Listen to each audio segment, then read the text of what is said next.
Hello friends, வணக்கம். நீங்கள் பார்த்து கொண்டிருப்பது உங்கள் Tamil tech today YouTube channel. இன்றைக்கி நீங்கள் தெரிஞ்சுக்க போகிற தகவல் என்ன அப்படின்னு பார்த்தீங்கன்னா, 11ஆம் வகுப்புக்கு வந்து பொதுத் தேர்வு உண்டா இல்லையா அப்படின்றது ஒரு மிகப்பெரிய கேள்விக்குறியாக வந்துட்டு இருக்குது. அதுக்கு என்ன காரணம், இருக்கா இல்லையா அப்படின்றத ஒவ்வொரு மாணவரும் பெற்றோர்களும் அனைவரும் தெரிஞ்சுக்க வேண்டிய ஒரு தகவல். வாங்க வீடியோக்குள்ளே போகலாம். பள்ளி கல்வித்துறை பல அதிரடி விஷயங்களை செஞ்சுட்டு இருக்காங்க. உங்களுக்கு நல்லாவே தெரிஞ்சிருக்கும். அதில் ஒரு விஷயம்தான் 11ஆம் வகுப்புக்கு பொதுத் தேர்வு அப்படின்றத கொண்டு வந்தாங்க.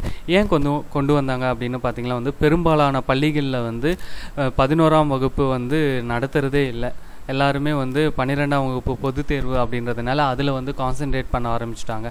அதனால் 11ஆம் வகுப்பை படிக்க வைக்கணும் அப்படின்னா பொதுத் தேர்வாக கொண்டு வந்தால் மட்டும்தான் இது சாத்தியம் அப்படின்றதுக்காக பள்ளி கல்வித்துறை 11ஆம் வகுப்புக்கு பொதுத் தேர்வு கட்டாயம் அப்படின்ற ஒரு அரசாணையை கொண்டு வந்தாங்க.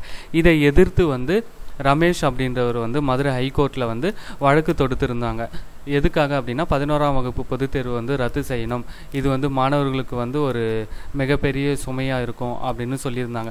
அதுக்கு பள்ளி கல்வித்துறையில் என்ன வாதத்தை முன் வச்சுருந்தாங்க அப்படின்னு பார்த்தீங்கன்னா, இதுதான் நான் உங்களுக்கு முன்னாடி சொன்னேன்ல, 11ஆம் வகுப்பு புறக்கணிக்கிறாங்க. அது மட்டும் இல்லாமல் மாணவர்கள் போட்டித் தேர்வுகளை போதிய திறமையை வெளிப்படுத்த முடியாமல் போகிறதுக்கு 11ஆம் வகுப்பு பாடப்புத்தகங்களை படிக்காததும் ஒரு காரணம் அப்படின்ற காரணங்கள் எல்லாம் முன் வச்சுருக்காங்க.